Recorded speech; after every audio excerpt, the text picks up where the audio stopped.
Ya. Mulai ya. PPT-nya? Gimana PPT-nya, Nan?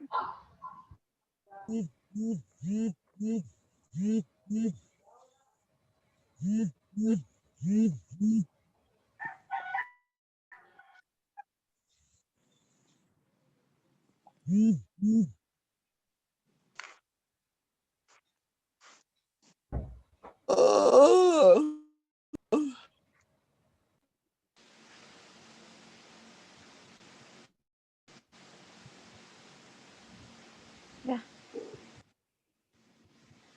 Klik lagi, Nan. Langsung ke nama tuh. Ya.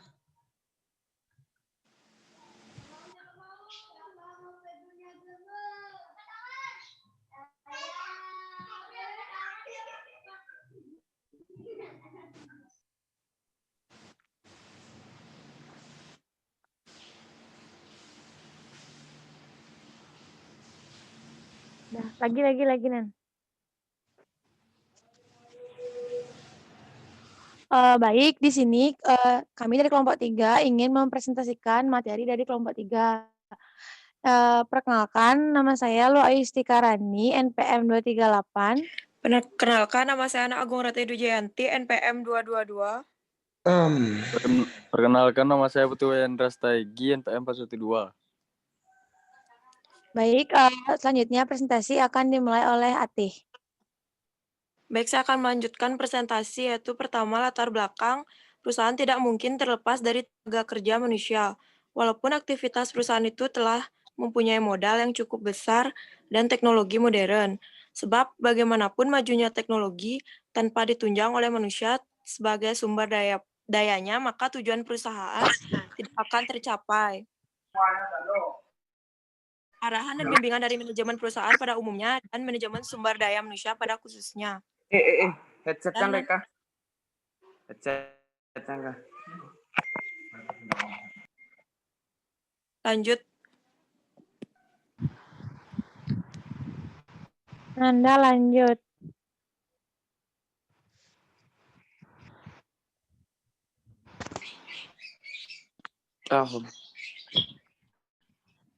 Nah, udah. Untuk dapat mengikuti segala perkembangan yang ada dan tercapainya tujuan suatu perusahaan, maka perlu adanya suatu motivasi agar pegawai mampu bekerja dengan baik. Dan salah satu motivasi itu adalah dengan memenuhi keinginan-keinginan pegawai, antara lain gaji atau upah yang baik, pekerja yang aman, suasana yang kerja kondusif, penghargaan terhadap pekerjaan yang dilakukan, pimpinan yang adil dan bijaksana, pengarahan dan perintah yang wajar, organisasi atau tempat kerja yang dihargai masyarakat, atau dengan mengupayakan insentif yang besarnya proporsional dan juga bersifat progresif, yang artinya sesuai dengan jenjang karir, karena insentif sangat diperlukan untuk memacu prestasi kerja pada karyawan. Dengan menurunnya produktivitas dan semangat kerja karyawan, maka insentif perlu ditingkatkan untuk menunjang prestasi kerja karyawan dalam meningkatkan hasil produksi. Udah lanjut, Nan.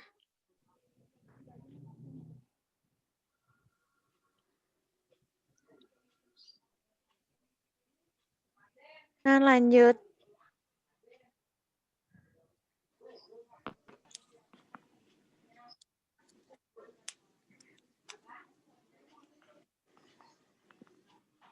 Lagi, lanjut. Lagi.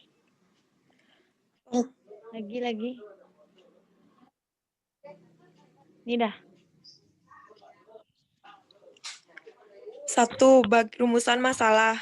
1. Bagaimanakah pengaruhnya gaji terhadap kinerja karyawan PT Ainin Bali Cargo? 2. Bagaimanakah pengaruh tunjangan makan, transportasi, kesehatan, dan hari raya terhadap kinerja karyawan PT Ainin Bali Cargo?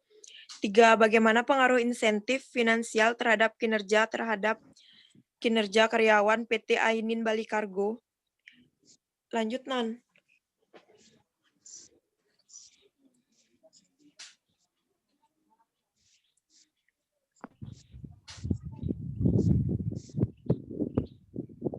Manajemen sumber daya manusia, pengertian manajemen, yaitu ilmu dan seni perencanaan, pengorganisasian, pengkoordinasian, pengarahan, dan pengawasan melalui pendayagunaan sumber daya manusia dan sumber daya lainnya secara efektif dan efisien untuk mencapai tujuan organisasi. Pengertian sumber daya manusia, yaitu seorang atau sekumpulan orang yang bekerja untuk memberikan tenaga, keterampilan, jasa atau usaha kerjanya pada suatu badan atau organisasi yang memiliki kemampuan potensial maupun efektif. Udah, lanjut, Nan. Lanjut, Nan.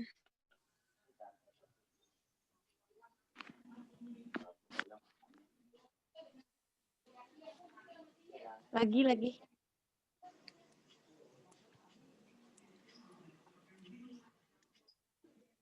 Insentif. Menurut S. Panggabean, mengemukakan bahwa insentif merupakan imbalan langsung yang dibayarkan kepada karyawan karena prestasi melebihi standar yang ditentukan.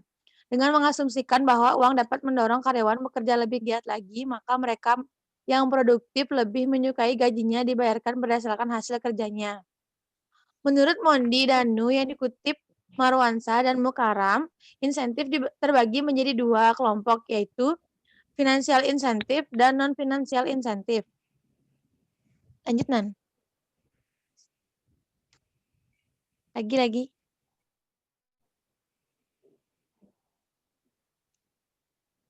Jenis-jenis insentif. Menurut ahli sumber daya manusia, Pesia Gian, jenis-jenis insentif tersebut adalah yang pertama itu ada piecework dan bonus. Lanjut. Yang ketiga ada komisi, yang keempat ada insentif bagi eksekutif. Lanjut, Nan. Lagi. Dasar pemberian insentif. Dasar pemberian insentif dapat dikaitkan dengan berbagai ukuran yang dihubungkan langsung dengan prestasi kerja pegawai atau karyawan. Ada beberapa macam ukuran yang dapat digunakan sebagai dasar pemberian insentif, yaitu yang pertama amount of output, yang kedua quality of output. Terus yang ketiga ada success in reaching goals, yang keempat ada amount of profit, yang kelima ada cost efficiency.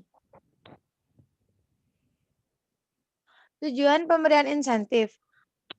Fungsi utama dari insentif adalah untuk memberikan tanggung jawab dan dorongan kepada karyawan. Insentif menjamin bahwa karyawan akan mengarahkan usahanya untuk mencapai tujuan organisasi. Sedangkan tujuan utama pemberian insentif adalah untuk meningkatkan produktivitas kerja individu maupun kelompok. Secara lebih spesifik, tujuan pemberian insentif dapat dibedakan menjadi dua, yaitu bagi perusahaan dan bagi karyawan. Bagi perusahaan itu tujuan dari pelaksanaan insentif dalam perusahaan, khususnya dalam kegiatan produksi, adalah untuk meningkatkan produktivitas kerja karyawan dengan jalan mendorong atau merangsang agar karyawan bekerja lebih bersemangat dan cepat, dan bekerja lebih disiplin dan lebih kreatif. Bagi karyawan, dengan adanya pemberian insentif, karyawan akan mendapat keuntungan. Yang pertama, standar prestasi dapat diukur secara kuantitatif. Yang kedua, standar prestasi di atas dapat digunakan sebagai dasar pemberian balas jasa yang diukur dalam bentuk uang. Dan yang terakhir, karyawan harus lebih giat agar dapat menerima uang lebih besar. Selanjutnya, indikator pemberian insentif. Besar kecilnya insentif yang diberikan bergantung pada banyak sedikitnya hasil yang telah dicapai dalam waktu kerja pegawai. Cara ini dapat diterapkan apabila hasil kerja diukur secara kuantitatif. Memang dapat dikatakan bahwa dengan cara ini dapat mendorong pegawai yang kurang produktif menjadi lebih produktif dalam bekerjanya. Itu dari segi lama kerja itu besar insentif ditentukan atas dasar lamanya pegawai menyelesaikan pekerjaan. Cara perhitungannya dapat menggunakan per jam, per hari, per minggu, ataupun per bulan. Umumnya cara yang diterapkan apabila ada kesulitan dalam menerapkan cara pemberian insentif berdasarkan kinerja. Selanjutnya akan dilanjutkan oleh teman saya. Egi, lanjut. Baik, saya akan melanjutkan presentasi dari teman saya. Yang pertama ada senioritas.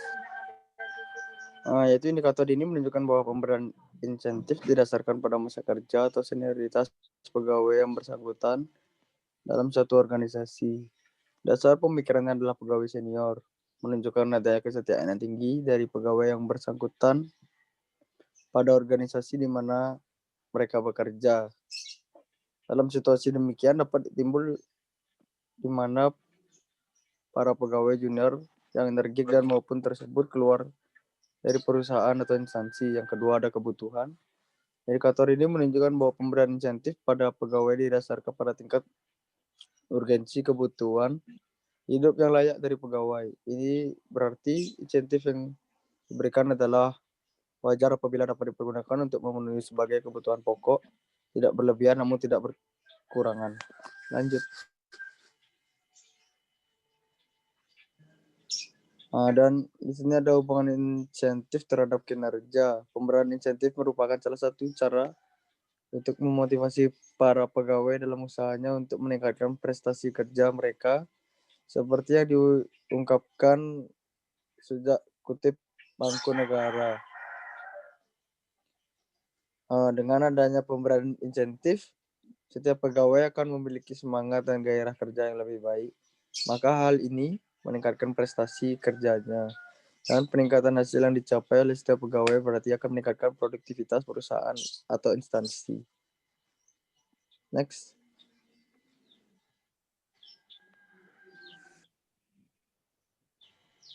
Dan ada hipotesis sesuai latar belakang masalah tinjauan pustaka, kerangka pemikiran, maka dapat dirumuskan hipotesis sebagai berikut, yaitu ada 4. Yang pertama, gaji berpengaruh positif terhadap kinerja karyawan di perusahaan Ainin Bali Kargo. Yang kedua, tunjangan makan berpengaruh terhadap kinerja karyawan perusahaan Ainin Bali Kargo. Yang ketiga, tunjangan transportasi berpengaruh terhadap kinerja karyawan di perusahaan Ainin Bali Kargo.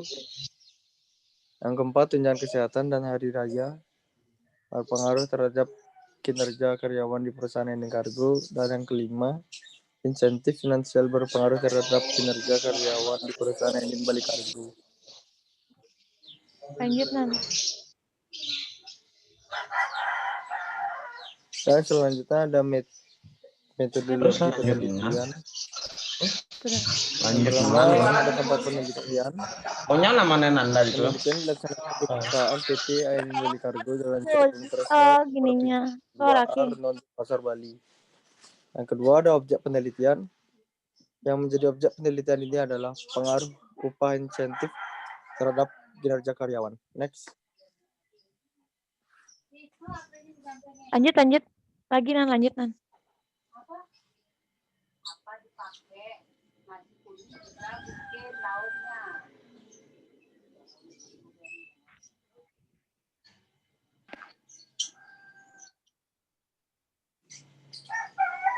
Lagi, ini dah. Baca, Gi. Dan di sini ada teknik analisis data. Dalam penelitian ini, teknik analisis data yang digunakan adalah analisis regresi linear berganda dan menggunakan alat bantu berupa software komputer program SPSS. SPSS yaitu Statistical Paper for Social Science, adalah sebuah program komputer yang digunakan untuk menganalisis sebuah data dengan analisis statistik. SPSS yang digunakan dalam penelitian ini adalah SPSS versi 22. Teknik analisis data yang digunakan dalam penelitian ini adalah sebagai berikut. Lanjut, Nan. Lagi, lanjut. Simpulan. Lagi. Baik, dapat disimpulkan dari wawancara kami sebelumnya. Pertama itu intensif finansial berpengaruh signifikan secara simultan terhadap kinerja karyawan PT Ainin Bali Kargo. Ini akan memacu semangat karyawan untuk lebih meningkatkan prestasi di bidang masing-masing. Yang kedua ada gaji berpengaruh positif dan signifikan secara simultan terhadap kinerja karyawan PT Ainin Bali Kargo. Artinya dengan pemberian gaji yang sepadan akan membuat karyawan merasa senang dan akan membuat karyawan meningkatkan prestasi kerjanya. Dan yang ketiga ada tunjangan makan, transportasi, kesehatan, dan hari raya berpengaruh positif dan signifikan secara simultan terhadap kinerja karyawan PT Ainin Beli Kargo. Tunjangan seperti ini tentu akan membuat karyawan senang dan tentu saja akan membuat karyawan meningkatkan kinerjanya. Next. Dah, langsung dah buat kelompok yang gilirannya nanya. Kelompok 8 sama kelompok 9.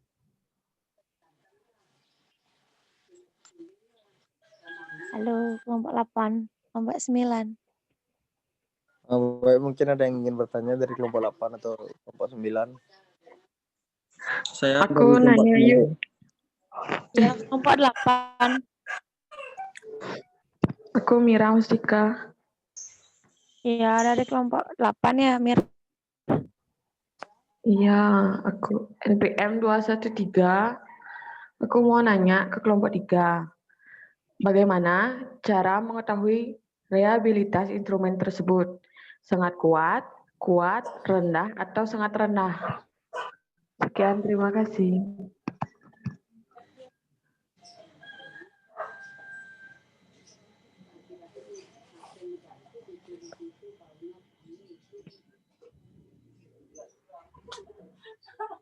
Lanjut.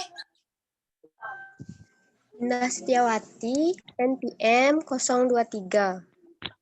Ya. Pertanyaannya, bagaimana cara untuk menguji validitas data yang dilaporkan oleh peneliti dengan kenyataan di lapangan? Oke. Lanjut. Saya Putu Pista Setara Dewi, NPM 249. Saya mau bertanya, menurut sumbernya, data apa yang digunakan dalam penelitian ini? Ya, langsung tak jawab ya buat kelompok 8 ya. Iya. Ya. Baik, di sini saya akan menjawab pertanyaan dari Mira. Tadi pertanyaannya Mira itu bagaimana cara mengetahui reliabilitas instrumen tersebut sangat kuat, rendah, atau sangat rendah. Caranya, menurut Sugiono, pengujian reliabilitas instrumen dapat dilakukan dengan eksternal atau tes retest, ekuivalen, dan gabungan keduanya, dan internal atau internal konsistensi. Cara yang digunakan untuk mengukur reliabilitas instrumen dalam penelitian ini yaitu dengan internal konsistensi dilakukan dengan cara menganalisis data dari satu kali hasil pengetesan dan dengan teknik belah dua dari Spearman Brown. Selanjutnya, untuk mengetahui instrumen tersebut memiliki reliabilitas sangat kuat, dan lain-lain, maka dikonsultasikan dengan kriteria indeks reliabilitas instrumen menurut Suharsimi Arikunto, yaitu antara 0,800 sampai 0,800 sampai 1,00 itu sangat kuat, antara 0,600 sampai 0,799 itu kuat, antara 0,400 sampai 0,599 itu cukup, dan seterusnya. Sekian dari saya untuk NPM 238. Buat Mira gimana, Mir? Bisa diterima? Siap, bisa. Ya, makasih. Ya. Gi, jawab Gi pertanyaannya Gi. Apa aja pertanyaannya dia? Pertanyaannya Vista. Pertanyaannya Indah. Pertanyaannya Indah tadi yang menurut sumbernya data apa saja yang digunakan dalam penelitian ini? Itu kalau nggak salah.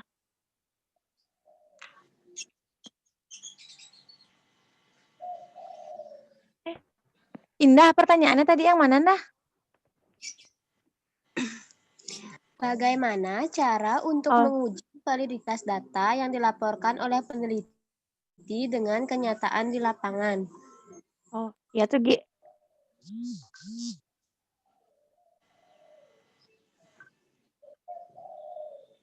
Bagaimana cara?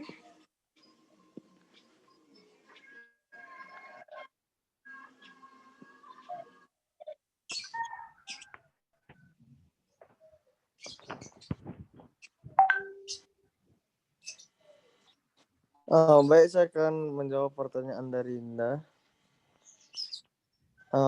Menurut Sugiono, terdapat 3 macam cara untuk mengukur validitas instrumen. Yaitu yang pertama ada pengujian validitas konstruk, yang kedua ada pengujian validitas isi, yang ketiga ada pengujian validitas eksternal. Cara yang digunakan untuk mengukur validitas instrumen dalam penelitian itu yaitu dengan pengujian validitas konstruk, yaitu instrumen konstruksi tentang aspek-aspek yang akan diukur dengan berlandaskan teori tertentu, dikonsultasikan dengan ahli, kemudian diuji cobakan kepada 30 sampel, kemudian mengkorelasikan antar skor item instrumen dalam suatu faktor, dan selanjutnya mengkorelasikan skor faktor dengan skor total. Demikian yang bisa saya jawab. Bisa diterima? Bisa. Atih jawab Oke, teh terima punya kasih. Vista. Vista, coba ulang pertanyaannya. Vista. Pertanyaannya Vista tadi itu menurut sumbernya tuh teh yang tadi aku bacain tuh. Oh, ya. Saya akan Yang menjawab pertanyaan dari Vista. Menurut sumbernya, adapun data yang digunakan dalam penelitian ini adalah yang pertama data primer. Data primer adalah data yang langsung diperoleh dalam instansi dan untuk pertama kalinya dicatat dan diamati melalui penyebaran kuesioner. Data primer dalam penelitian ini adalah data hasil wawancara dengan pegawai, pemimpin, dan hasil kuesioner dengan pengaruh motivasi terhadap kinerja karyawan. Yang kedua yaitu ada data sekunder. Data sekunder adalah data yang telah dikumpulkan terlebih dahulu oleh pihak lain. Data sekunder adalah data yang diperoleh dalam bentuk data yang sudah jadi, sehingga tidak perlu diolah lagi. Data sekunder dalam penelitian ini adalah jumlah karyawan pada PT Ainin Bali Cargo. Yang D, uji validitas dan reliabilitas. Validitas Cuma usah dibaca teh, adalah nggak usah. Teh nggak usah. Nggak usah. Ya. Vista bisa diterima? Bisa. Oke, lanjut kelompok 9. Baik, saya dari kelompok 9, NPM 244, Agus Ardiana. Ya. Lanjut. Apakah tujuan pengukuran prestasi kerja sangat penting menurut kalian? Coba jelaskan. Oh ya. Terima kasih. NPM berapa? 244. Oh ya. Lanjut.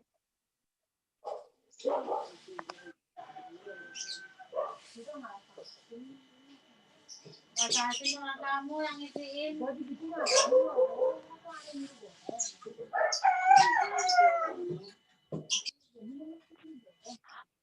Oh, pertanyaannya tuh langsung tak jawabnya ya?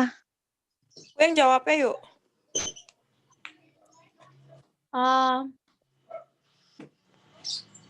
Jadi tadi pertanyaannya itu apakah tujuan pengukuran prestasi kerja sangat penting menurut kalian? Coba jelaskan. Baik, saya akan coba menjawab. Saya Ayurani, NPM 238. Jadi, pengukuran prestasi sangat penting untuk mengetahui seberapa jauh pelaksanaan kegiatan dalam mencapai sasaran dibandingkan dengan rencana. Hasil pengukuran dapat menggambarkan keberhasilan atau kegagalan yang dilakukan dalam mencapai apa yang telah direncanakan. Pengukuran prestasi kerja dilaksanakan dengan cara menghitung nilai capaian kinerja dari pelaksanaan kebijakan. Terima kasih.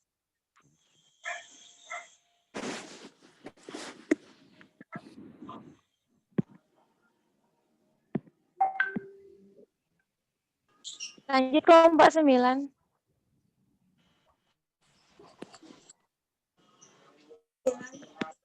Halo, kelompok 9.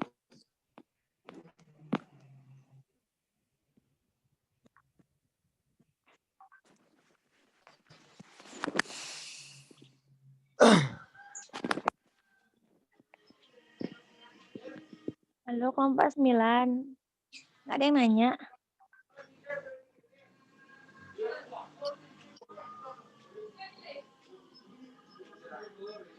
Kita lanjut aja ya ke kelompok 4 ya, kalau nggak ada yang nanya ya.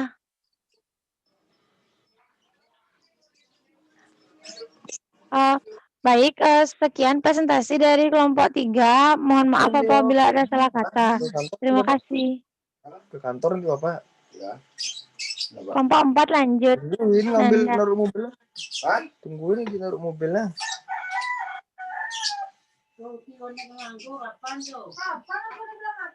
Nanda. Sekarang yuk.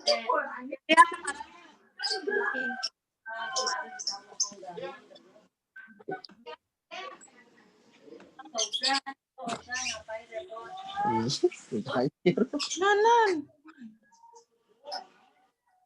Duh. Udah kebuka tuh. Pak. Tulang ya. Kayak macet sih.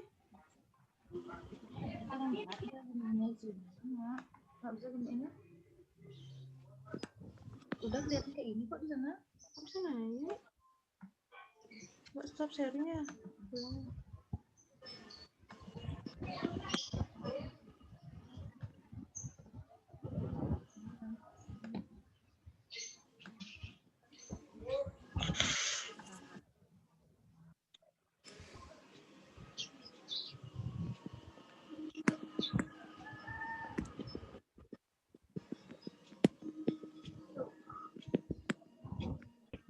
Om Swastiastu. Kami dari kelompok 4 akan mempresentasikan tentang pengaruh pelatihan dan disiplin kerja terhadap kinerja karyawan pada PT Cipta Aneka Selera di Kuta Utara, Badung. Baik, saya akan memperkenalkan nama kelompok saya. Saya sendiri Nanda Sinta Pratnyani, NPM 288, Niyoma Nanda Triana Udayani, NPM 206, dan Ana Agung Ayurani Winandari, NPM 208. Presentasi pertama akan dijelaskan oleh teman saya. Yang pertama akan saya jelaskan latar belakang. Latar belakang yang pertama, PT Cipta Aneka Selera meningkatkan kinerja karyawannya dengan memberikan pelatihan dan memperhatikan kedisiplinan dari setiap karyawan. Pelatihan adalah suatu belajar mengajar dengan mempergunakan teknik dan metode tertentu guna meningkatkan keterampilan dan kemampuan setiap orang. Lalu PT Cipta Aneka Selera juga memperhatikan kedisiplinan karyawannya, karena dengan disiplin seorang karyawan akan mampu meningkatkan kinerjanya. Disiplin adalah suatu kegiatan kekuatan yang berkembang di dalam tubuh karyawan dan menyebabkan karyawan dapat menyesuaikan diri dengan sukarela pada keputusan peraturan dan nilai-nilai tinggi dari pekerjaan dan perilaku.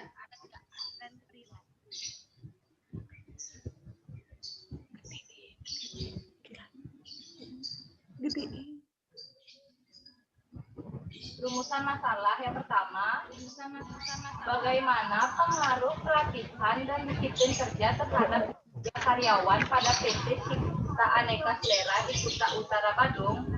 Yang kedua, bagaimana pengaruh pelatihan terhadap kerja karyawan pada PT Cipta Aneka Selera di Kuta Utara, Badung. Dan yang ketiga, bagaimana pengaruh disiplin kerja terhadap kinerja karyawan pada PT Cipta Aneka Selera di Kuta Utara, Badung. Materi selanjutnya akan dilanjutkan oleh teman-teman.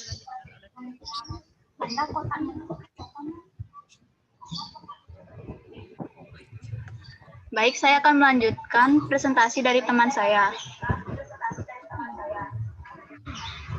Rumusan masalah yang pertama.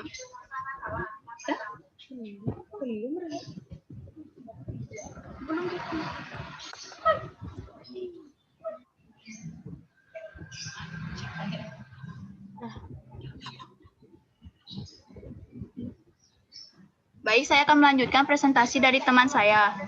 Tujuan penilaian kinerja.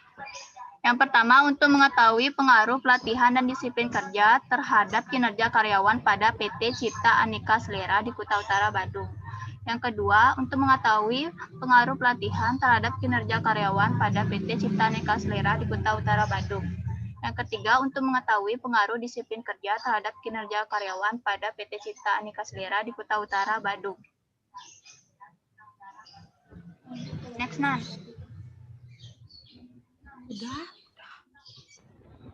Hasil dari analisis. Yang pertama ada analisis deskriptif. Analisis ini digunakan untuk mengetahui seberapa besar pengaruh pelatihan dan disiplin kerja terhadap kinerja karyawan pada PT Cipta Aneka Selera di Kuta Utara, Badung.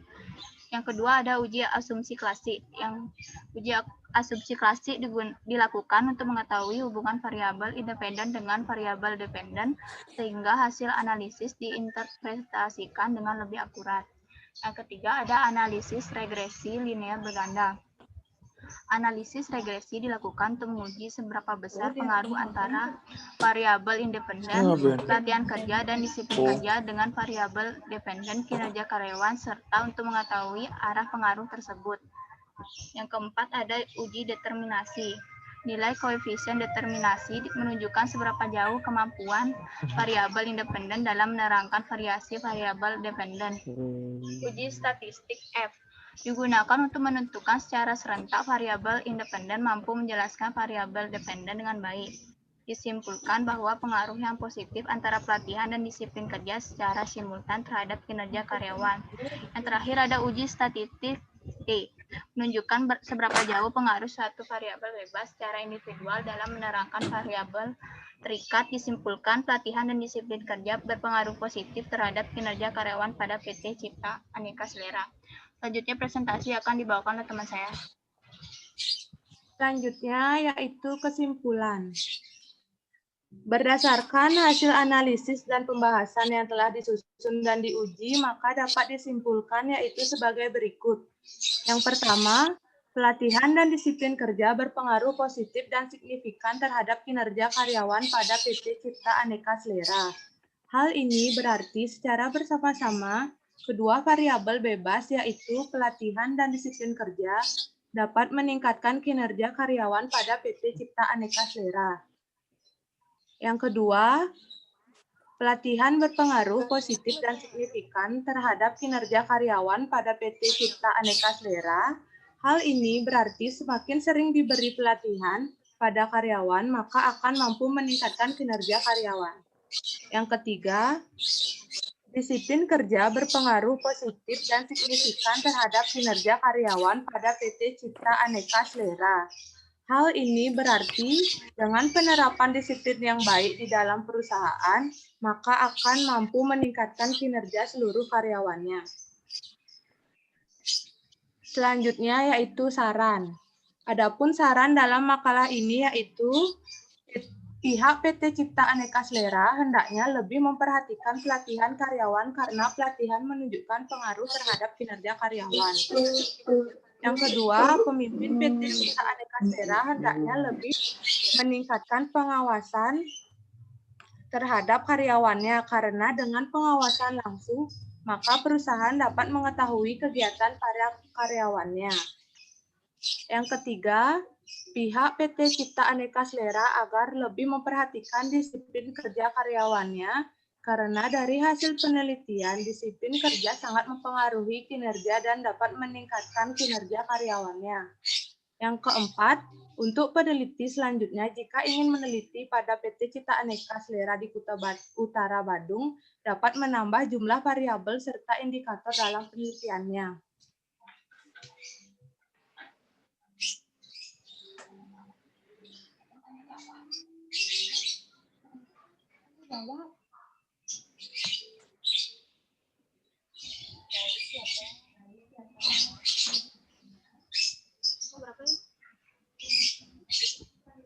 Baik, selanjutnya sesi tanya jawab untuk kelompok 10 dan 11. Baik, saya di sini akan mau bertanya. Ya, dari kelompok berapa? Nama saya Pandi Mandira Matya Putra dari kelompok 10 NPM 229 mau bertanya. Menurut pendapat kalian bagaimana hubungan usia karyawan dengan kedisiplinan?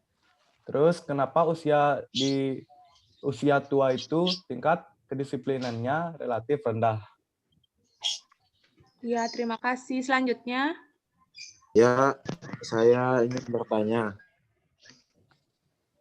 Dari kelompok 11.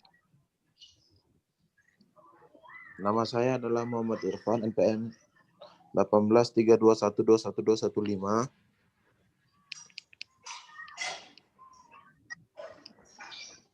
Ini faktor-faktor apa saja yang mempengaruhi kepuasan kerja? Ya, terima kasih. Selanjutnya. Baik, saya Imadi Suparsawan, NPM 725 dari kelompok 10. Ingin bertanya kepada saudara kelompok 4. Coba saudara jelaskan mengapa kedisiplinan dapat dikatakan sebagai sebuah kunci keberhasilan dalam mencapai suatu tujuan, dan kedisiplinan yang bagaimana yang dianggap baik oleh pihak perusahaan. Sekian, terima kasih.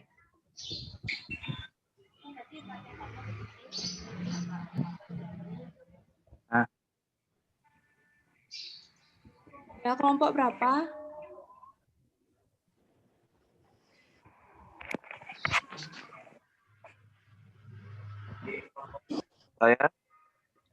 Saya Madewi Rate dari kelompok 11 mau bertanya.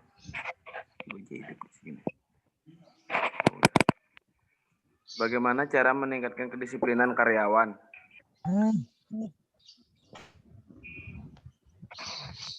NPM berapa? 50.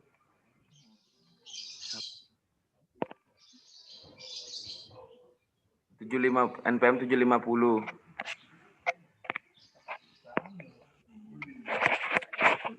Selanjutnya. Baik, saya akan bertanya. Saya Iwayan Pandi Susila Dharma, NPM 183212144. Pertanyaannya, bagaimana korelasi kedisiplinan dengan kepuasan kerja?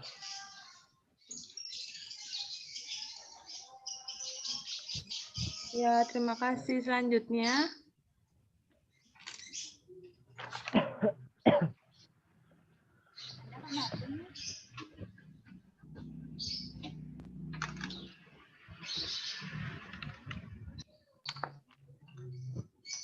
Dari kelompok 10 lagi satu orang. Gusma Putra Atmaja. Iya, Gusma.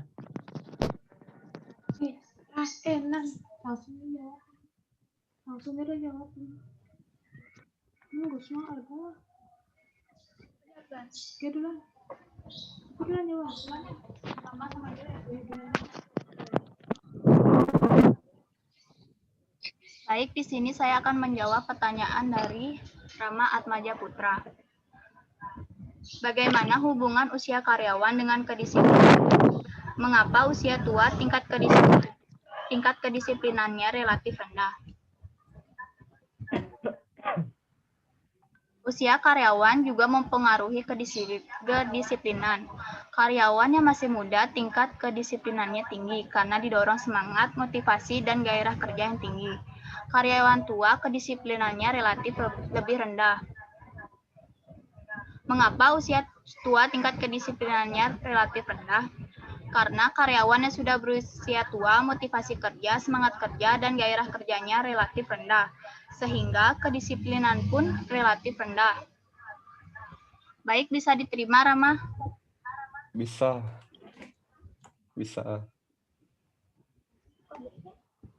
Baik, selanjutnya saya akan menjawab pertanyaan dari Imade Wirata.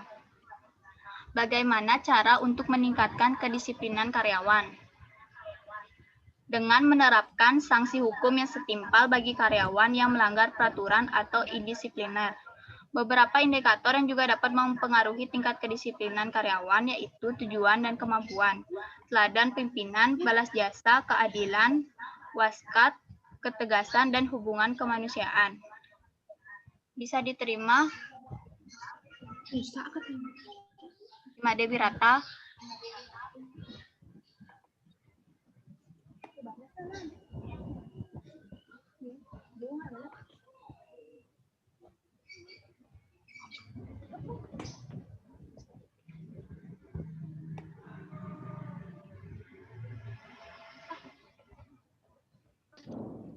Aku udah langsung jawab. Baik, selanjutnya saya akan menjawab, saya NPM 288 akan menjawab pertanyaan dari Muhammad Irfan. Faktor-faktor apa saja yang mempengaruhi kepuasan kerja? Yang mempengaruhi kepuasan kerja yaitu yang pertama, balas jasa yang adil dan layak. Yang kedua, penempatan yang tepat sesuai dengan keahliannya. Yang ketiga, suasana dan lingkungan pekerjaan yang harmonis. Yang keempat, peralatan yang menunjang pelaksanaan pekerjaan yang lengkap. Yang kelima, sikap pimpinan dalam kepemimpinannya. Yang keenam, sifat pekerjaan yang monoton atau tidak. Selanjutnya saya akan menjawab untuk Irfan, bisa diterima jawabannya? Siap. Terima kasih. Selanjutnya saya akan menjawab pertanyaan dari Suparsawan.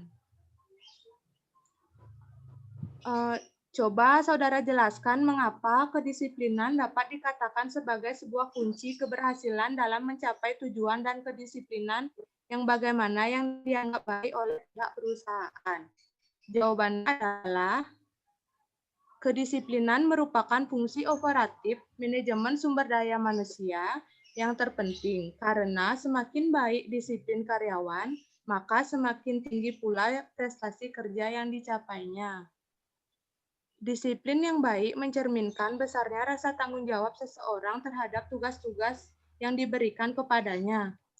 Hal ini mendorong gairah kerja, semangat kerja, dan terwujudnya tujuan perusahaan. Kedisiplinan harus ditegakkan dalam suatu organisasi perusahaan. Tanpa dukungan disiplin karyawan yang baik, sulit bagi perusahaan untuk mewujudkan tujuannya.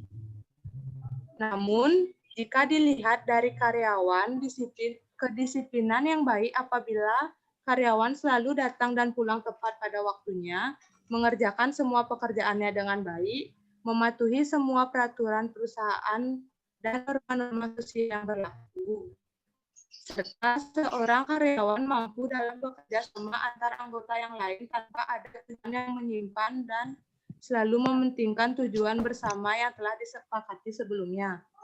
Baik, Suparsawan, bisa diterima jawabannya? Bisa. Ya, terima kasih. Baik, saya akan menjawab pertanyaan Sama-sama. dari Agus Mahaputra, NPM 577. Pertanyaannya ada di chat. Menurut Anda, sejauh mana pengaruh uraian pekerjaan terhadap kedisiplinan?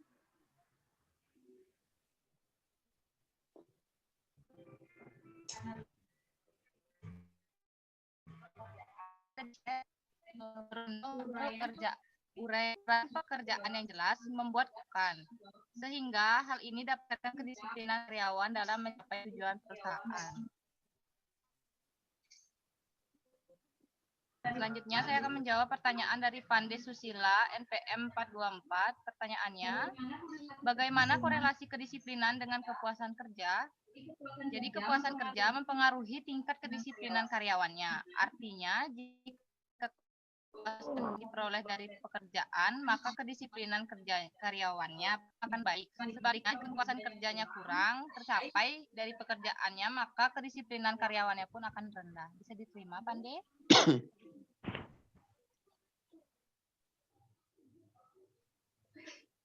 Pande Susila. Bisa dengar Pande Susila? Jawabannya? Siap bisa. Oke, terima kasih. Sekian presentasi dari kelompok kami. Jika ada salah kata, kami minta maaf. Om, Santi, Om.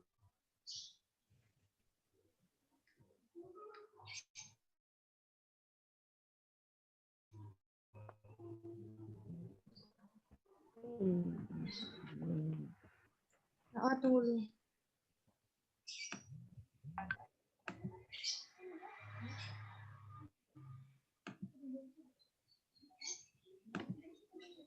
Selanjutnya kelompok 5.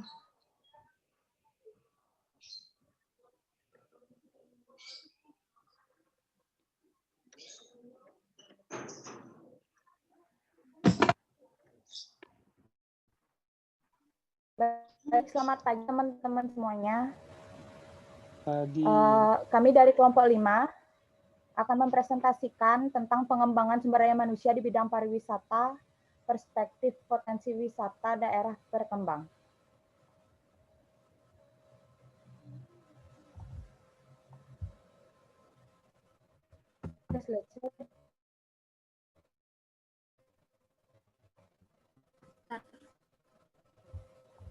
Mancung, Cuk.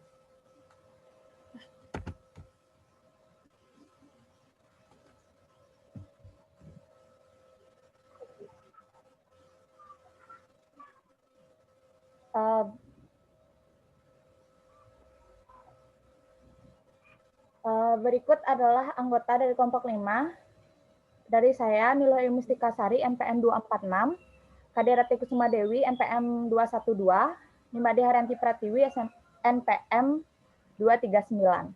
Baik, presentasi dilanjutkan oleh teman saya.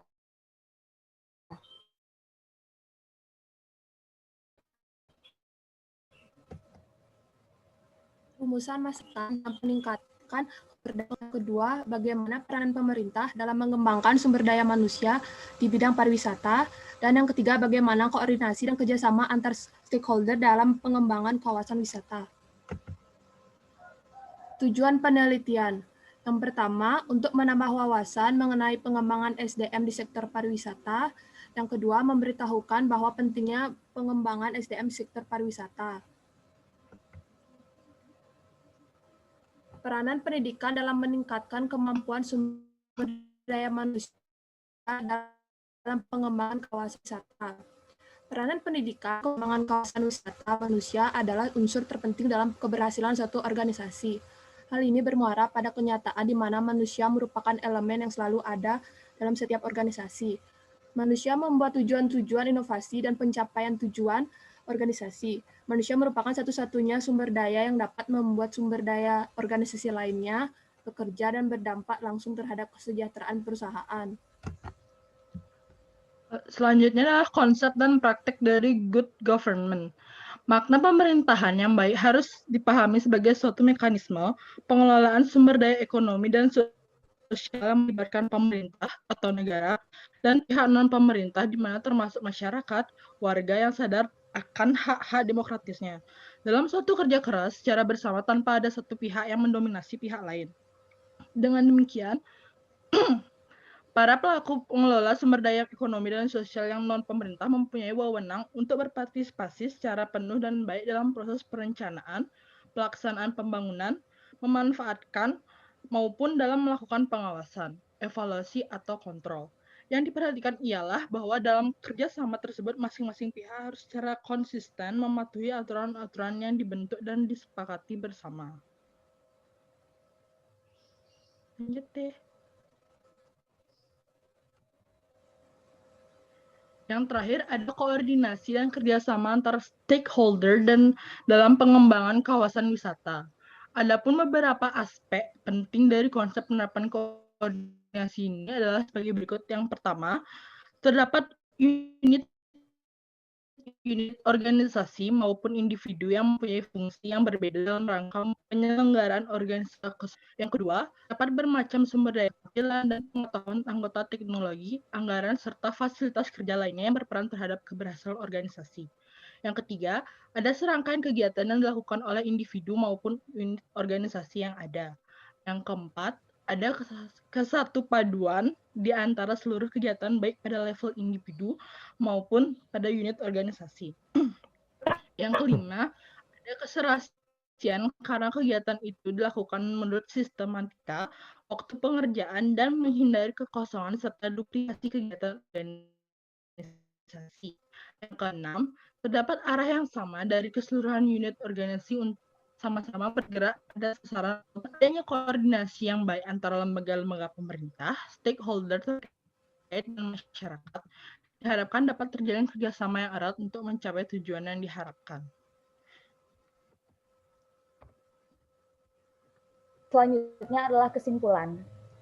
Pengembangan kawasan wisata di Indonesia muncul sebagai industri yang baru yang diharapkan dapat mendongkrak pendapatan nasional maupun daerah, sehingga pemerintah berupaya keras untuk mengembangkan sektor ini dalam rangka untuk mensejahterakan rakyat.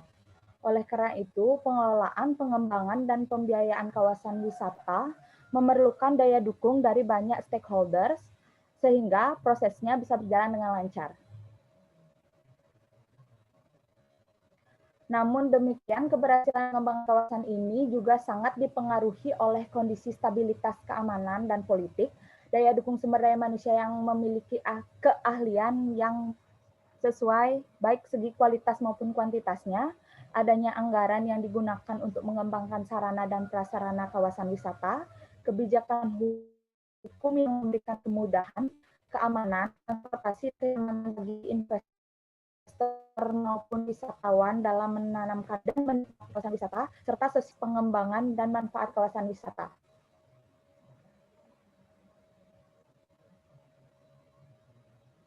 Saran. Yang pertama, percepatan pemulihan stabilitas politik dan keamanan dalam negeri sehingga diharapkan dapat menghapus stigma keberadaan teroris Indonesia. Hal ini akan berpengaruh terhadap menguatnya tingkat kepercayaan pariwisata di Indonesia. Kedua, sektor pariwisata merupakan sektor tersier di mana preferensi wisatawan sangat ditentukan oleh tingkat kenyamanan, maka dukungan dan sarana prasarana untuk lokasi objek wisata mutlak dibutuhkan.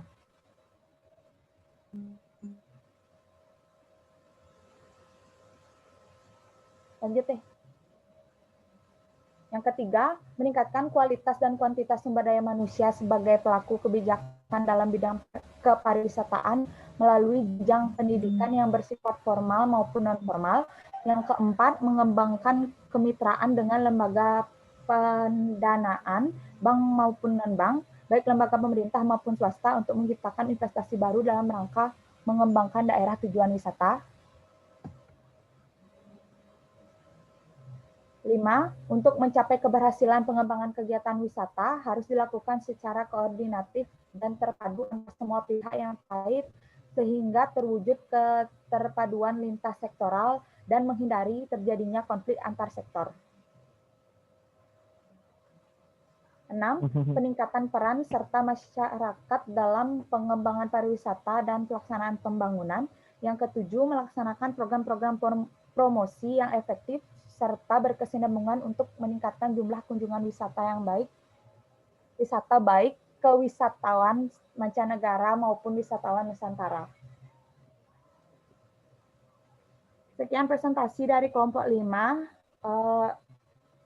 Baik kelompok penyangga dipersilahkan untuk bertanya. Baik, saya Agus Adi Setiawibawa, NPM 227, mau bertanya, dalam industri pariwisata, bagaimana cara kalian untuk meningkatkan kualitas pelayanan melalui pendidikan sehingga mempengaruhi daya serap industri?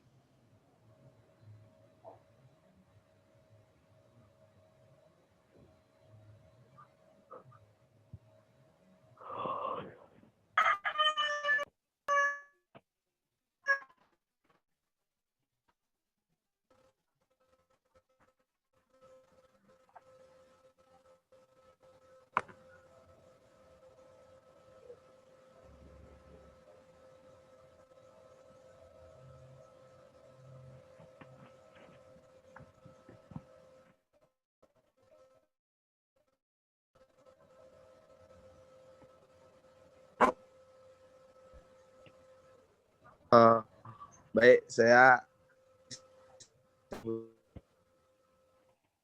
3 mau bertanya. Menurut kalian saat situasi pandemi bagaimana cara kalian untuk mengembangkan potensi wisata di daerah berkembang?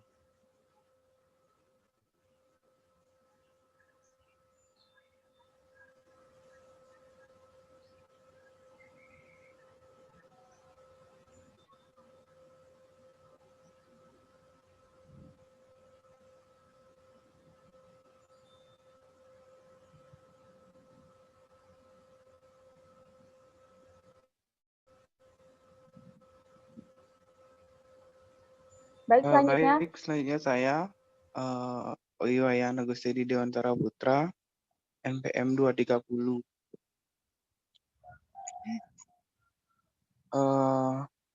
Menurut kalian, bagaimana cara kalian meningkatkan kualitas SDM dalam bidang pariwisata?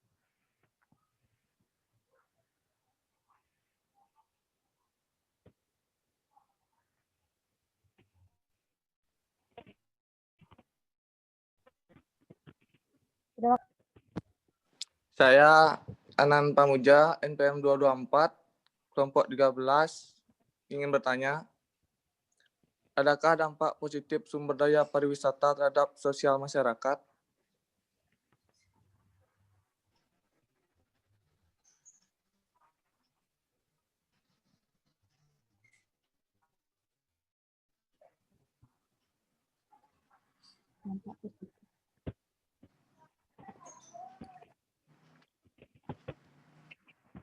Baik, selanjutnya. Baik, saya Indra Juliantara, NPM 241 dari kelompok 13, ingin bertanya. Pertanyaannya, pada saat ini pemerintah banyak menggunakan peran dari generasi milenial untuk mengembangkan daerah pariwisata. Mereka mempromosikan daerah pariwisata menggunakan sosial media. Menurut kalian, hal-hal apa saja yang harus dilakukan dalam upaya mempromosikan daerah tersebut dengan sosial media?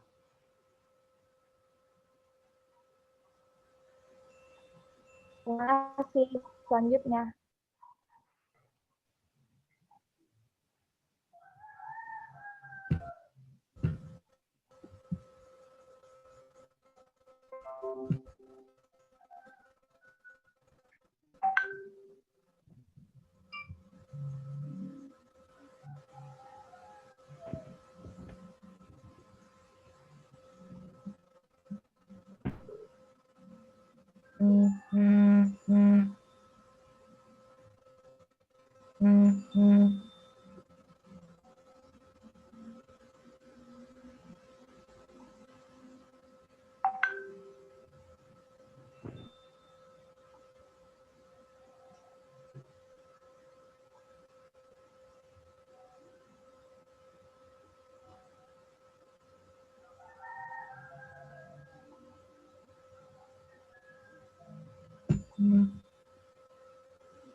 Untuk kelompok 12 sama 13 sudah semua yang bertanya ya? Belum. Apa lagi satu? Ayu, belum Bayu. Ayu. Mana ada Bayu?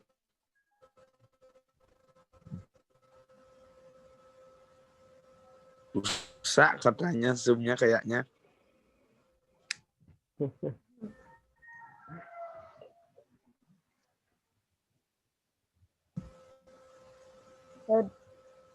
Jawab.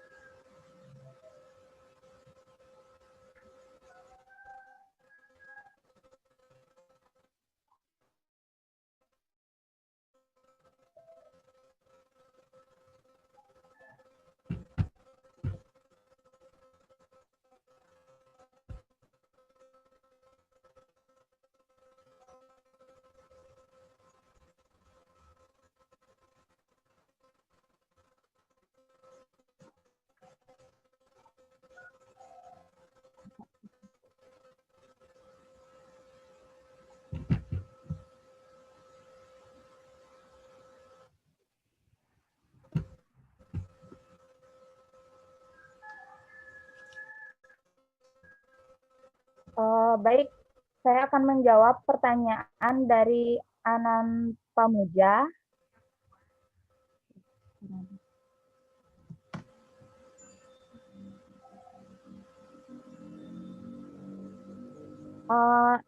Pertanyaannya, jelaskan dampak positif sumber daya pariwisata terhadap sosial masyarakat. Itu kan? Jawabannya, dampak positif pariwisata yang pertama, pariwisata dapat membawa banyak investasi yang dibutuhkan ke suatu daerah. Yang kedua, pariwisata menyediakan lapangan kerja bagi banyak orang lokal, mulai dari bekerja di hotel hingga menjual pernak-pernik di pantai misalnya. Yang ketiga, uang dari hasil pariwisata dapat digunakan untuk memperbaiki infrastruktur daerah. Yang keempat, pariwisata dapat membantu untuk melestarikan budaya dan kearifan masyarakat setempat karena menjadi objek wisata. Anan bisa diterima jawabannya? Bisa.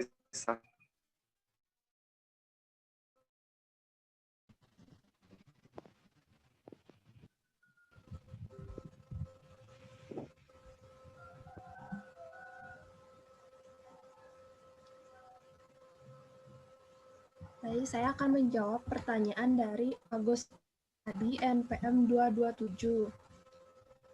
Dalam industri pariwisata, bagaimana cara kalian untuk meningkatkan kualitas pelayanan melalui pendidikan sehingga mempengaruhi daya serap industri? Caranya yaitu dengan menekankan 3 hal pokok dalam pengembangan pengetahuan tenaga kerja, seperti pengembangan pengetahuan tentang tata cara pelayanan yang berkaitan dengan variasinya kegiatan pariwisata, juga pengembangan pengetahuan tentang peralatan dan perlengkapan yang diperlukan dalam bidang pelayanan, pengembangan sikap, perilaku, sopan santun, dan sebagainya. Bisa diterima, Gus? Bisa. Lalu selanjutnya saya akan menjawab pertanyaan dari Arisa Putra NPM 235. Menurut kalian, saat di situasi pandemi COVID-19, seperti sekarang, bagaimana cara kalian untuk mengembangkan potensi wisata di daerah berkembang? Yaitu menurut saya yang dilakukan sektor pariwisata untuk mengembangkan di daerah sendiri dengan menerapkan master plan industri sektor pariwisata yang komprehensif, yaitu membangun berbagai bisnis daerah yang inovatif untuk dapat memaksimalkan pendapatan ekonomi daerah dan membuka lapangan kerja yang lebih luas, stabil, dan mandiri. Lalu yang kedua ada wellness tourism atau pariwisata kesehatan yang sangat melakukan peran secara konsisten untuk suatu daerah. Bisa diterima, Arisa Putra? Bisa. Selanjutnya saya akan menjawab pertanyaan dari Agus Teddy. Saya NPM 246 Ayu Mustika. Menurut kalian, bagaimana cara meningkatkan kualitas SDM dalam bidang pariwisata? Jawabannya, caranya dengan memperkuat pendidikan pariwisata dan hospitality melalui SMK dan politeknik di daerah yang ada kawasan wisata. Selain itu, pelatihan advokasi berbasis kerjasama dengan pihak industri pariwisata yang ditingkatkan. Serta cara lain adalah melalui pelatihan dan sertifikasi. Lalu jadi bisa diterima? Saya bisa. Terima kasih. Baik, saya akan menjawab pertanyaan dari Indra Juliantara. Adalah pada saat ini pemerintah banyak menggunakan peran dari generasi milenial untuk mengembangkan daerah pariwisata. Mereka mempromosikan daerah pariwisata menggunakan sosial media. Menurut kalian, hal-hal apa saja yang harus dilakukan dalam upaya mempromosikan daerah tersebut dengan sosial media? Dalam mempromosikan untuk mengembangkan daerah pariwisata ini, hal yang pertama harus dilakukan adalah mencari hal-hal yang sedang trendy yang berhubungan dengan wisata yang sedang kita kembangkan ini. Misalnya ada penyelenggaraan event seperti Denpasar Festival, tentu bisa mendokumentasikan itu bisa menggunakan hashtag atau tanda pagar dalam foto-fotonya itu ke sosial media. Setelah itu bekerja sama dengan influencer-influencer yang berhubungan dengan pariwisata tersebut, sehingga jadi kita bisa lebih mengembangkan lagi wisata yang kita kembangkan ini sehingga bisa menjangkau jangkauan yang luas. Yang terakhir, dapat mengunggah foto atau video terbaik dengan menyertakan kata kunci dan menandai tagar tersebut kepada orang-orang lainnya. Membuka aplikasi tentu akan menjadi prioritas tampilan dalam halaman awal. Bisa diterima, Indra? Bisa. Yang terakhir. Salah.